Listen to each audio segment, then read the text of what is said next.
¿Qué tal, queridos hermanos? Que el Señor les bendiga ricamente. Estamos una vez más aquí reunidos para compartir la palabra del Señor. Agradecidos con Dios porque en todo este tiempo Él ha mostrado su misericordia, Él ha mostrado su bondad. Y prácticamente yo soy uno de los que me sumo a los miles, cientos de personas que están allá del otro lado y que reconocen que Dios es fuerte, que el Señor es poderoso y que se cumple su palabra, que dice que aunque nosotros fuéramos infieles, Él permanece fiel. Hoy quiero hablar, hermanos, de un tema importante, un tema que tiene que ver con los últimos acontecimientos, más bien con el carácter de los hombres de estos últimos tiempos.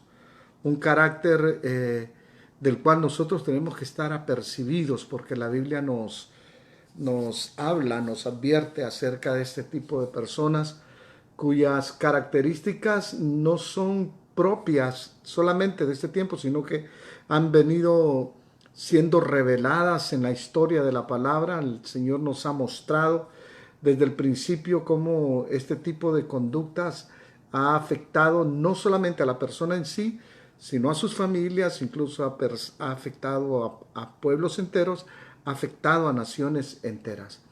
Y quiero hablar, comenzando este día, con el problema más grave que va a tener la humanidad, o el personaje que más ha sido mencionado a través de la historia de todos los tiempos, y me refiero al anticristo.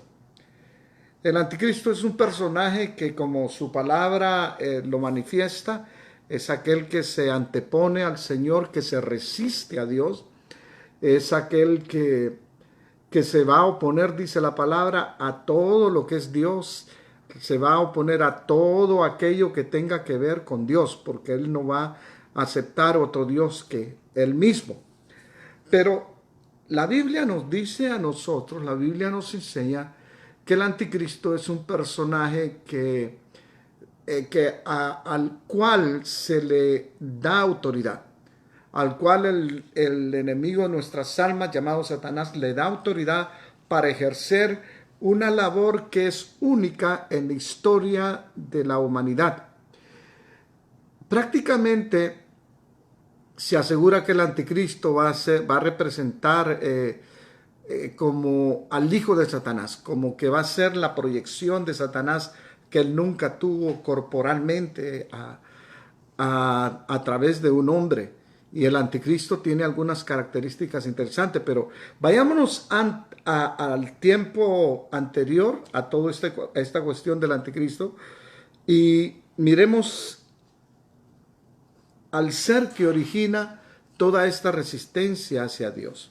Me refiero al padre del anticristo, al Satanás, a esa bestia que se le menciona la Biblia como un personaje que tiene unas características tan malévolas, tan macabras, que a veces nos cuesta entender por qué razón él se muestra de esa manera.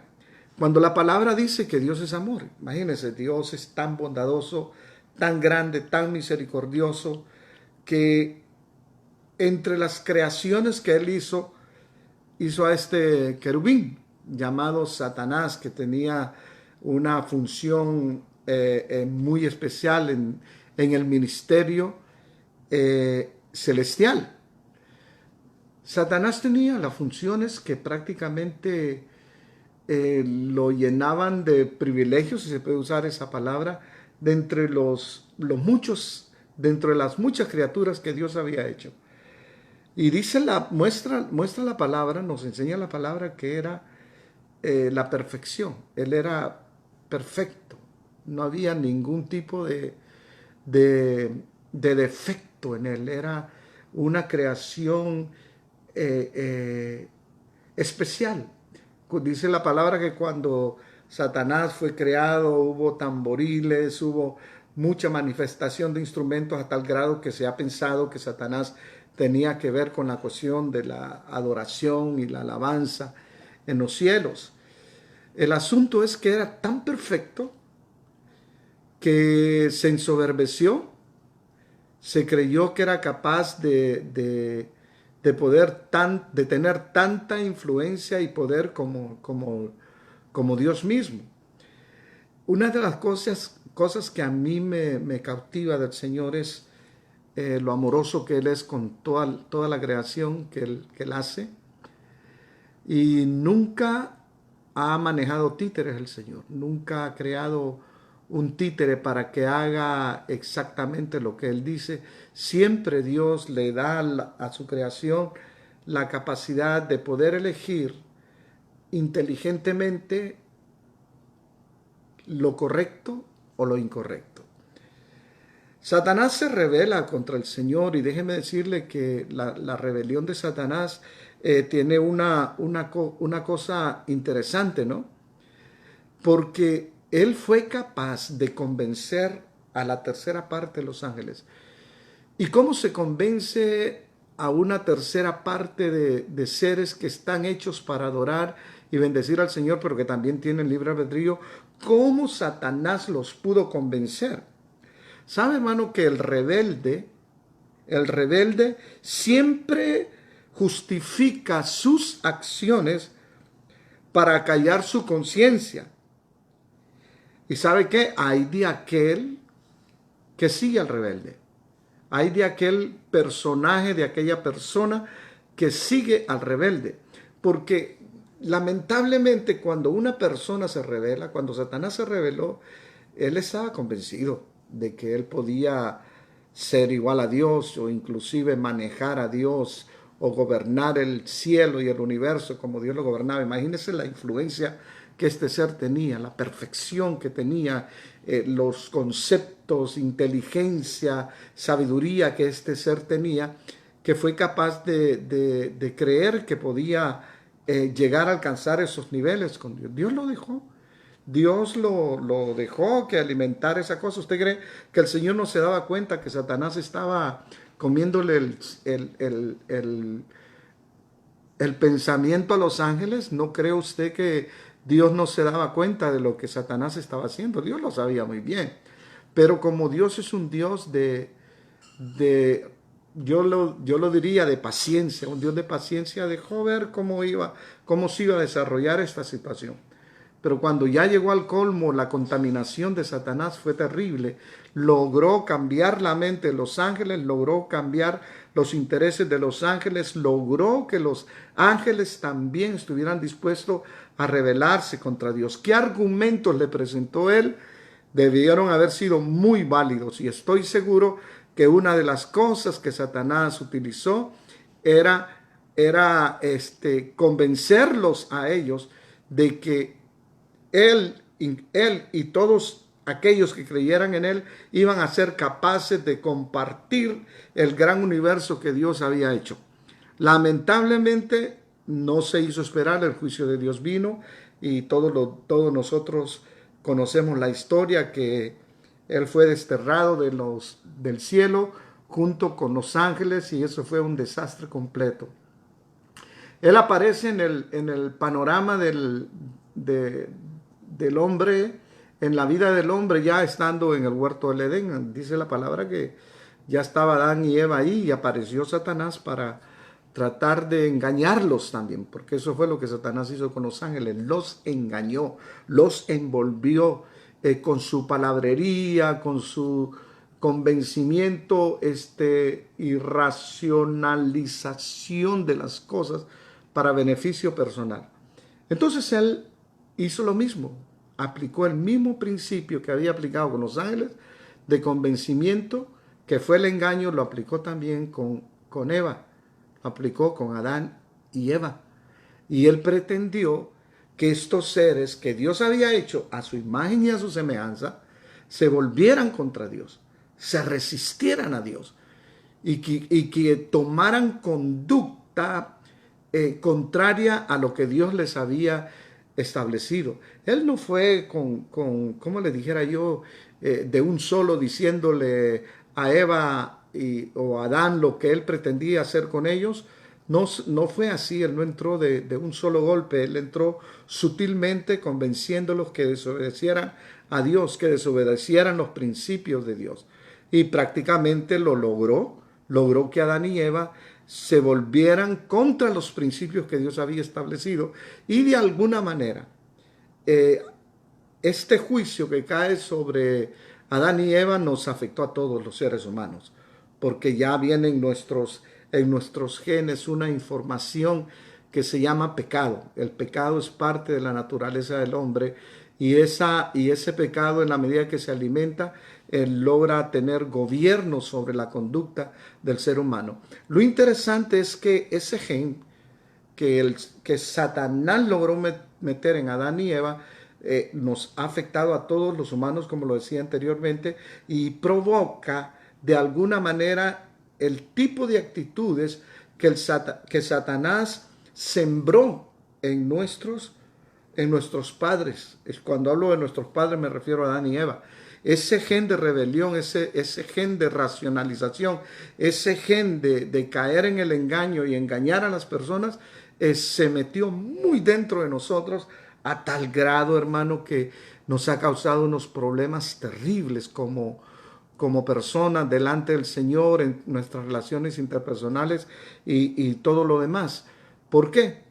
Porque de alguna manera hemos sido víctimas de esta situación.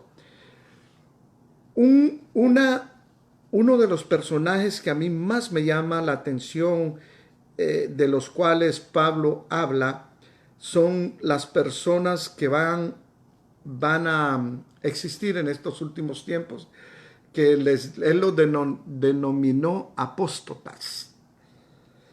Son esas personas que se van a volver contra Dios. Y es interesante que la apostasía no comienza afuera, sino que comienza en casa. La apostasía comienza en casa, comienza en las congregaciones.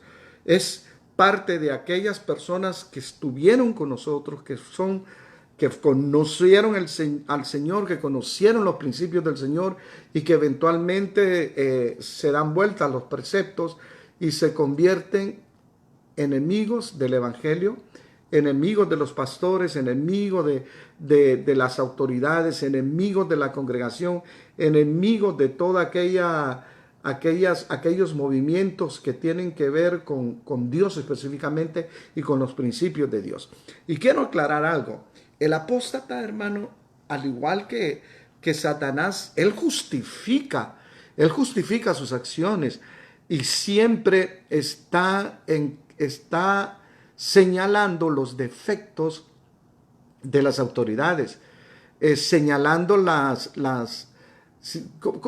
no sé si a veces los defectos, pero puede ser no necesariamente defectos. Para el caso, el hecho de la resistencia que tuvo Moisés con Coré, resulta que Coré cuestionó a Moisés y le dijo una vez: Moisés, ¿es que acaso solo por vos o por tu persona habla el Señor? Coré resistió la autoridad de Dios. Él estaba resistiendo a Dios al resistir la autoridad de Dios. Y en ese momento él se está convirtiendo en un apóstata. ¿Por qué? Porque él está dándose vuelta a los principios que Dios estableció. Y lo interesante de este hombre es que él creía que Dios estaba con él, porque es la característica del apóstata, que normalmente él juzga a los demás creyendo que él tiene la razón, creyendo que él es, vamos a decirlo de esta manera, que él es mejor que las personas que los presiden en el Señor, que las personas que están en autoridad. Normalmente son ese tipo de individuos que nunca están conformes con nada que tenga que ver con autoridad. Se quejan del tránsito, se quejan del gobierno, se quejan de su jefe, se quejan de su familia, bueno, se quejan de todo el mundo. Son ese tipo de personas que nunca tienen paz en su corazón, nunca aceptan el hecho de que deben asumir con humildad las autoridades que Dios le ha impuesto. ¿Qué es lo que hace? Agarra los defectos de estos y empieza a argumentar sus puntos de vista. Y normalmente cuando la gente es débil en el Señor, cuando es tierna en el Señor, al final termina siguiéndoles y es como un ciego guiando a otros ciegos. Todos se van a ir al abismo. Por eso es importante que uno en el Señor trate de madurar, entender y siempre mantener un espíritu afable, un espíritu abierto al principio de la autoridad de Dios. Dios quiere que nosotros aprendamos a respetar, amar y tener en alta estima a los que nos presiden en el Señor. Se están revelando muchas cosas en el corazón de la gente en estos tiempos. Y fíjese que yo quisiera que fuéramos al libro de Juan, por favor. El Primera de Juan, capítulo, ya les voy a decir, Primera de Juan, capítulo número 2, versículo 18. Primera de Juan, capítulo número 2, versículo número 18. Vamos a ver si están conmigo. Yo estoy con ustedes aquí. Fíjese, está hablando aquí Juan de algo importante que tiene que ver con este señor llamado el anticristo. Y él dice en esta palabra, hijitos, ya es el último tiempo, preste atención. Y según vosotros oísteis que el anticristo viene. Así ahora han surgido muchos anticristos. Preste atención a lo que está diciendo Juan. El anticristo viene, ya estamos en los últimos tiempos. Y ustedes han oído que el anticristo viene. Así ahora, dice. Hablando del momento que él está viviendo, y yo lo puedo extender hasta el momento que nosotros estamos viviendo hoy. Dice, así ahora han surgido muchos anticristos. Por esto conocemos que es el último tiempo. Es decir, que el espíritu del anticristo es muy fuerte. Se va a concentrar en en un personaje que va a ser la máxima explosión de ese espíritu de anticristo, pero ya está regado. A través de los tiempos el espíritu de anticristo se ha regado. Por esto dice San Juan, nosotros conocemos que es el último tiempo. Preste atención. Porque les decía yo que los apóstatas y estas personas que tienen un espíritu de anticristo están dentro de las congregaciones. Están ahí.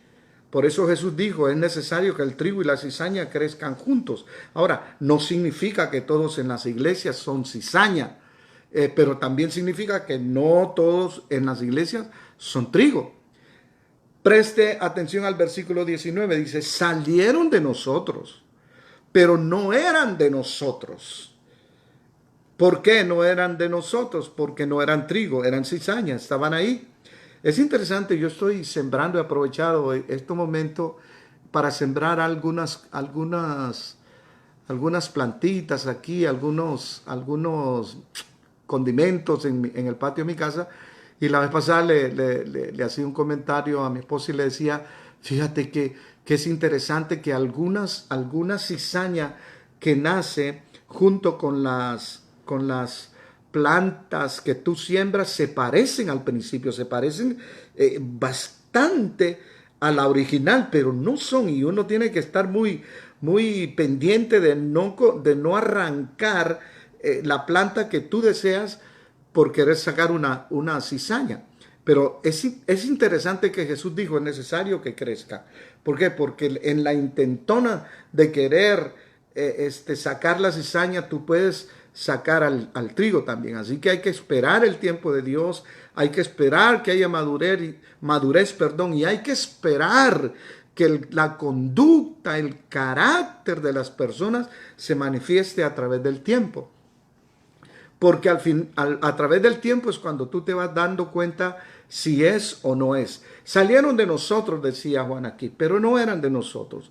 Porque si hubiesen sido de nosotros, habrían permanecido con nosotros. Pero salieron para que se manifestase que no todos son de nosotros. Hay algo que a mí me sorprende en la conducta de algunos hermanos que no desarrollan su vida cristiana y de repente se vuelven, como les dijera yo, no quiero usar una palabra ofensiva, pero sí se vuelven personas que andan de un lugar a otro lugar, que andan, están bien un tiempo en una congregación, después se van a otra congregación, después se cambian a otra congregación, después se cambian a otra congregación, porque jamás han sido capaces de echar raíces. Nunca, escúcheme esto, hermano, nunca un árbol va a dar frutos mientras no se plante y eche raíces. Y es ahí cuando se hace la diferencia, porque por ejemplo, el trigo va a dar fruto, pero la cizaña no va a dar fruto. Y me llama la atención la palabra cizaña porque es exactamente eso. En las iglesias se usa esa terminología cuando se trata de asignarle un título a una persona que hace murmuraciones, que hace chismerías en las iglesias, que siempre está cuestionando todo lo que tenga que ver con la espiritualidad, todo lo que tenga que ver con orden, todo lo que tenga que ver con sumisión, todo lo que tenga que ver con eso, la persona lo cuestiona. Y de repente se usa el término, no, esa persona está causando cizaña dentro de la congregación. Y ahí la sensibilidad que deben de tener los pastores de poder con sabiduría, con paciencia, manejar estas situaciones. Pero no es fácil trabajar con personas que tienen un espíritu de anticristo. Ahora, el espíritu de anticristo no se revela de un solo diciendo yo no quiero saber nada de Dios, no me interesa nada de esta cuestión del cristianismo. No. El espíritu del anticristo se va acrecentando a medida que la persona se va desarrollando dentro de las congregaciones. Por ejemplo, estas personas llegan a tener tanta amargura en su corazón y tanta falta de crecimiento que no son capaces de discernir lo que está ocurriendo con sus vidas. Es igual que Satanás, ¿no? Que Satanás llegó un momento en que él perdió el horizonte, él ya no sabía qué es lo que estaba haciendo, porque su corazón y su mente estaban minadas, estaba con un pensamiento tan obsesivo que no era capaz de darse cuenta que su conducta, que su actitud lo estaba matando, que su actitud lo estaba separando, que su actitud lo estaba llevando a una condición fatal en todo el sentido de la palabra para él y todas las personas que estaban con él.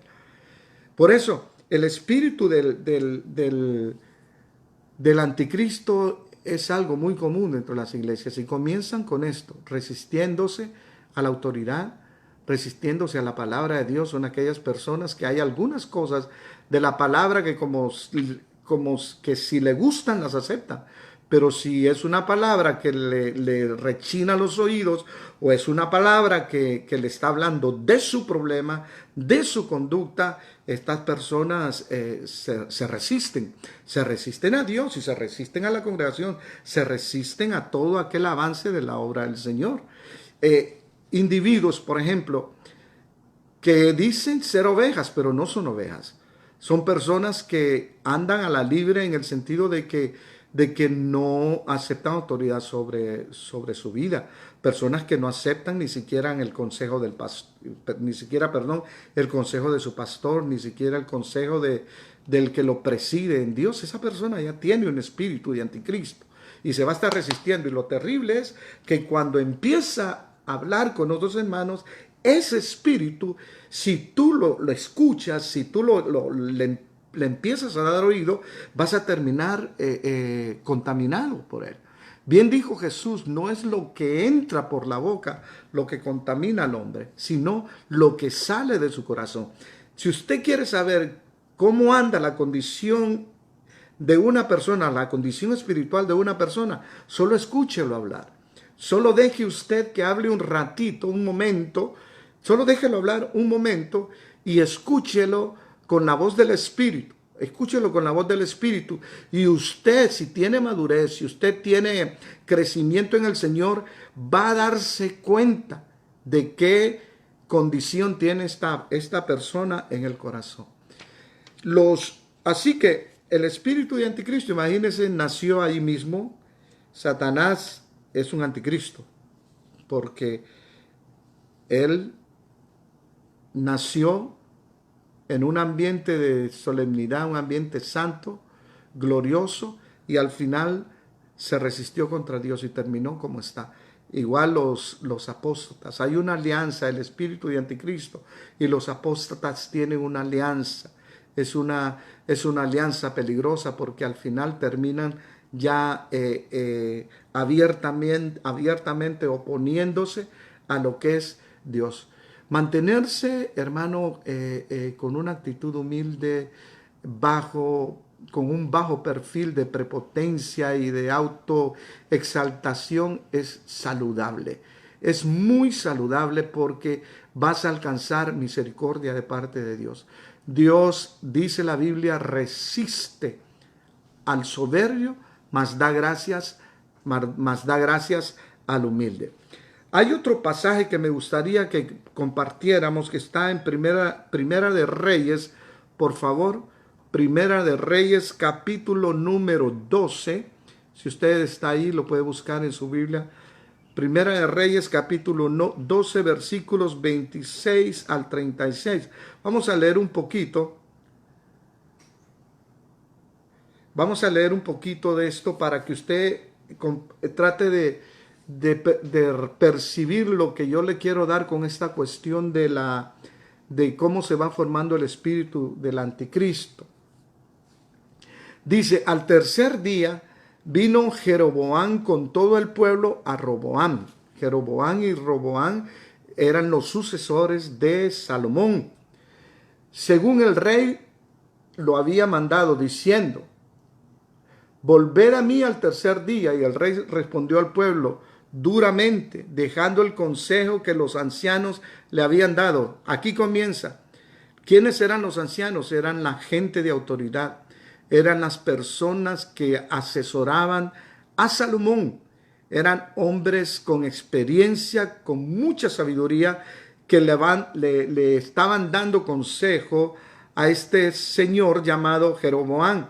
Y les habló, dice, conforme al consejo de los jóvenes, es decir, menospreció el consejo de los ancianos y agarró el consejo de los jóvenes, diciendo, mira el consejo que le dieron los jóvenes, la gente inexperta, la gente insensible, la gente que no es madura, le dijeron, mira, si tu padre agravó vuestro yugo, pero no añadiere a vuestro yugo, mi padre os castigó con azotes, mas yo os castigaré con escorpiones. En otras palabras, ya tenían un yugo de impuestos. El pueblo ya tenía un yugo de impuestos y era lo suficientemente justo para el pueblo. Pero este Jeroboam recibió el consejo de los jóvenes y los jóvenes le dijeron, mira, si tu padre les puso impuestos, clávales tú más impuestos. Agóbialos, que ellos sientan que tú tienes prácticamente autoridad. Y mi padre dice, yo los voy a castigar con escorpiones, es decir, yo voy a ser más duro que mi padre. Y no oyó el rey al pueblo, porque el pueblo gemía. La gente sentía dolor en su forma de vida y le pedían que fuera misericordioso, que fuera más justo en lo que estaba haciendo, porque era designio de Jehová para confirmar la palabra que Jehová había hablado por medio de Ahías, silonita, a Jeroboam, hijo de Nabat. Cuando todo el pueblo vio que el rey no les había oído, le respondió estas palabras diciendo, ¿qué parte tenemos nosotros con David? No tenemos heredad, el hijo de Isaí, Israel, a sus tiendas. Provee ahora tu casa, David. Entonces Israel se fue a sus tiendas, pero reinó Roboam sobre los hijos de Israel que moraban en las ciudades de Judá. Y el rey Roboam envió a Adoram, que estaba sobre los tributos, pero lo apedreó todo Israel y murió. Entonces el rey Roboam se apresuró a subirse en su carro y a huir de Jerusalén. Así se apartó Israel de la casa de David hasta hoy. Y aconteció que, oyendo todo Israel que Jeroboam había vuelto, enviaron a llamarle a la congregación y le hicieron rey sobre todo Israel, sin quedar tribu alguno que siguiese la casa de David, sino la tribu de Judá. Y cuando Roboam vino a Jerusalén, reunió a toda la casa de Judá y a la tribu de Benjamín 180,000 hombres, guerreros escogidos con el fin de hacer guerra a la casa de Israel y volver el reino a Roboam, hijo de Salomón. Pero vino palabra de Jehová a Semaías, varón de Dios, diciéndole: habla Roboam, hijo de Salomón, rey de Judá, y a toda la casa de Judá y de Benjamín y a los demás del pueblo, diciendo: así ha dicho Jehová, no vayáis, no peleéis contra vuestros hermanos los hijos de Israel. ¿Por qué? Porque el pueblo era el pueblo de Israel y Judá eran el pueblo de Dios. Pero estos estaban ya encaminados a exterminar, a ir en contra de los principios que Dios había establecido. Entonces el Señor a través del profeta les dice: no vayan, no peleen contra vuestros hermanos los hijos de Israel. Volveos cada uno a su casa, porque esto lo he hecho yo. Y ellos oyeron la palabra de Dios y volvieron y se fueron conforme a la palabra de Jehová. Qué impresionante esta historia, porque nos habla de principios violentados y que al final, si usted sigue leyendo la historia ahí, se va a dar cuenta que la rebeldía de este personaje fue terrible, porque dice que Dios al final lo hirió y lo desapareció. Se murió el hombre, lo mató prácticamente, lo mató Dios. ¿Por qué? Porque el hombre se había resistido a lo que Dios había establecido. Hay en la Biblia un acontecimiento importante que va a ocurrir en estos últimos tiempos y que también tiene que ver con esta cuestión de los apóstatas. Si usted busca la historia de Israel, se va a dar cuenta que Israel tenía 12 tribus, pero que Dios suplantó una de las tribus. Interesantemente, uno se da cuenta de esto cuando va al libro de Apocalipsis y dice que para los últimos tiempos el Señor se reserva levantar a 144,000 escogidos o sellados de parte del Señor, que van a llevar un sello en la frente, a diferencia de los del anticristo, que van a llevar una marca. Los hijos de Dios llevamos un sello en nuestra frente, pero estos 144,000 dice que son 12,000 de cada tribu de Israel. Pero resulta que cuando estaba leyendo yo aquí este pasaje, me doy cuenta que sí, cuando se hace el conteo en Apocalipsis capítulo 7 del 4 al 8, por tiempo no lo vamos a leer, pero cuando se hace el conteo ahí de los 144,000 y se escogen 12,000 de cada tribu, hay una tribu que no se menciona, y es la tribu de Dan. Se menciona la de Judá, la de Rubén, la de Gad, la de Aser, la de Neftalí, de Manasés, Simeón, Leví, Isaacar, Zabulón, José y Benjamín.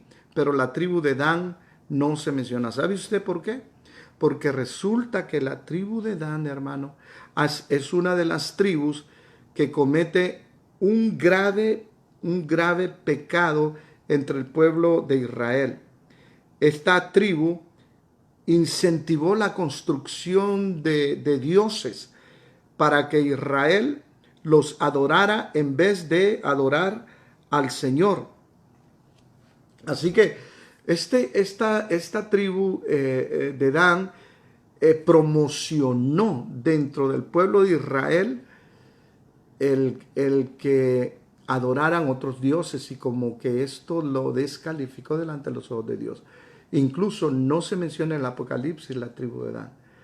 Y esto es una muestra de que Dios sí resiste a aquellos que se oponen a Él, a aquellos que se oponen a la autoridad. No olvidemos, hermano, que la iglesia no es una religión. La iglesia es un estilo de vida en donde se caracteriza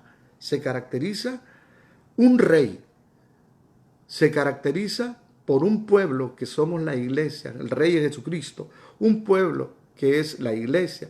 Tercero, una constitución que es la palabra de Dios. Y cuarto, un reino. 4 elementos importantes que usted y yo tenemos que aprender. La Constitución es la Biblia y allí están todos los principios de vida que nosotros debemos tener. Hay algunas personas que agarran algunos versículos y lo acomodan a sus intereses, pero aquellos pasajes o aquellas historias o aquellas cosas que no le gustan las desecha. Y esto no puede ser así. Nosotros debemos de aceptar todo lo que la palabra nos da y entender que estamos marcados para gobernar. Nosotros somos reyes, somos sacerdotes y debemos conocer los principios de Dios para aplicarlos en nuestra vida y luego enseñar a que los demás la apliquen. Por favor, mantenga su corazón humilde. ¿Ha leído usted el pasaje que dice, humillaos bajo la poderosa mano del Señor? ¿Ha escuchado usted ese pasaje?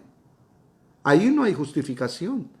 Una de las cosas importantes que Jesús vivió con sus discípulos fue enseñarles a ellos a obedecer, a ser sensibles a la voz de Dios, a ser sensibles a la voz del Espíritu Santo. Jesús les mandó a hacer cosas a los discípulos que si ellos hubieran utilizado, como les dijera yo, su razonamiento intelectual, y si hubieran querido oponer a Cristo, lo pudieran haber hecho, pero ellos entendían algo, tenían algo claro, que Jesús era su Señor, que Jesús era su Rey. Una vez le dice Pedro, Señor, nos están cobrando los impuestos, ¿qué hacemos?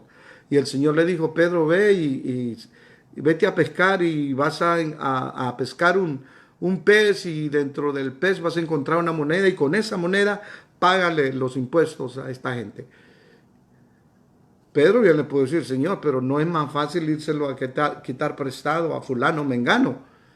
No se trataba de eso, se trataba de obediencia. ¿Cuántas personas hay que tú le das una orden y la persona en vez de hacer lo que tú le estás ordenando, lo que el Señor te manda que hagas, de repente empieza a cuestionar las órdenes? Y es una de las cosas importantes en el ejército. Aprender a obedecer. Usted sabe que en el ejército usted no puede estarle cuestionando las órdenes a su autoridad. Quizás no puede estar de acuerdo con él, pero el hecho de que usted no esté de acuerdo con él no significa que se va a rebelar contra él, porque al final usted va a terminar siendo bendecido. No seamos nosotros el tipo de personas con características de apóstata. Aprendamos a obedecer a Dios, aprendamos a refugiarnos en el Señor. Si tú tienes alguna controversia con tu pastor, ve, habla con él. Si no tienes alguna situación de cosas en tu corazón, desbórdate en la presencia del Señor, pero aprende a entender que si hay algo que a Dios le encanta, si hay algo que a Dios le conmueve el corazón, es encontrar personas claras con los principios de autoridad. Imagínese aquel hombre cuando se encontró con Jesús y le pidió que fuera a sanar a su siervo. Le dijo, Señor, yo soy hombre de autoridad y yo le digo a mis soldados, estoy parafraseando, le digo a un soldado, ve hacia tal lugar y la persona va. Yo sé que tú eres un hombre también de autoridad y que solamente tenés que decir la palabra y mi siervo va a sanar. Eso es tener clara la autoridad. Solícitos en amar a Dios, solícitos en obedecer a Dios, es la virtud más grande que nosotros debemos tener como hijos de Dios. Bienaventurado el varón que cuando su Señor venga lo encuentre haciendo aquello que el Señor quiere que haga. Yo le exhorto a usted en el nombre de Jesús que mantenga su corazón limpio, que usted siga respetando a sus pastores, que siga respetando a sus autoridades. Sobre todas las cosas, humíllese delante de Dios, porque si usted es capaz de humillarse delante del Señor, yo le aseguro que usted no va a tener problemas con ninguna autoridad en esta tierra, incluso con las autoridades seculares que nos rigen. el respeto a la autoridad es una de las cosas que sella el éxito de una persona en cualquier empresa del mundo. En cualquier lugar donde usted es una persona ubicada y acata la autoridad, usted va a ser una persona bendecida, va a ser una persona prosperada. Y lo más importante de todo es que una persona que está viviendo en este principio de autoridad va a ser capaz de poder tener autoridad también. Dios me les bendiga ricamente. Espero que el Señor haga resplandecer su rostro sobre usted. Aléjese de aquellas personas que usted percibe que tiene un espíritu de apostasía. Aléjese de esas personas. Si usted ha crecido en el Señor, si usted tiene la sana doctrina, pídale al Espíritu Santo, dígale al Espíritu Santo, dame discernimiento para entender qué hay detrás de toda esta situación. Pero no se vaya con un ciego que lo va a llevar al abismo. Manténgase firme en el Señor y como decía Juan, si se fueron de nosotros, si se convirtieron en apóstatas, es porque no eran de nosotros. Yo les digo la verdad, hermano. Ha llegado un momento, y todavía esto se va a poner más interesante, que Dios va a buscar con pinza a todos sus servidores, aquellas personas que no tienen problema con la cuestión de obedecer, que no tienen problemas con la cuestión de servir a Dios incondicionalmente para estos últimos tiempos. Dios va a hacer cosas maravillosas. Dios me les bendiga ricamente. Yo quiero que ustedes se mantengan, hermano, firmes en sus congregaciones, amen a sus pastores, oren por ellos y aun cuando no estén de acuerdo en alguna cosa, no se rebelen contra ellos, no se atrevan a tocarlos, porque si Dios lo puso como pastor, usted manténgase bajo esa cobertura. Ahora, y si un día decide irse, hable con su pastor. Deje que el pastor lo bendiga. Si las razones suyas son tan fuertes en el sentido de que se tiene que mover, hágalo en paz. No lo haga llevándose gente, envenenando a las personas. Eso no es de Dios. Desde ningún punto de vista, eso es de Dios. Mantente firme en tu congregación, mantente firme en tus convicciones. No te muevas, echa raíces y da fruto, porque a su tiempo Dios te va a bendecir de una manera especial.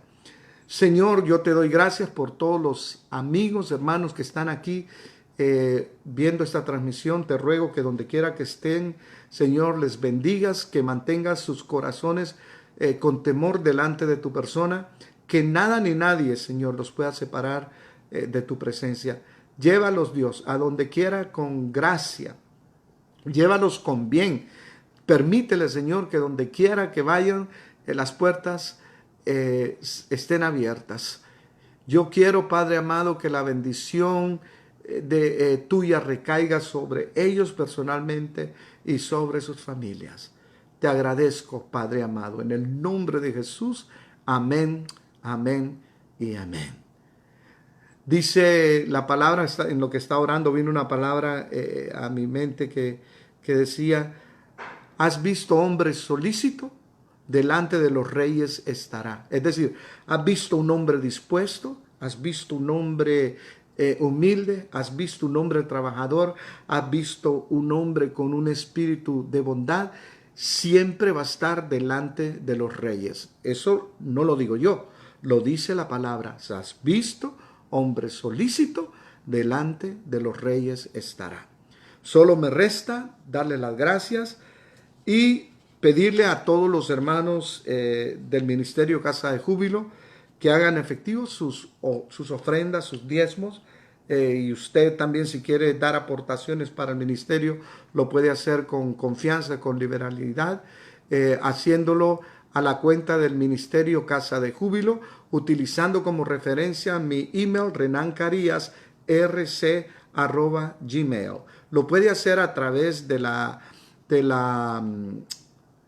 aplicación que tienen todos los bancos, tienen todos los bancos, que se llama Zelle. Usted lo puede hacer desde su celular.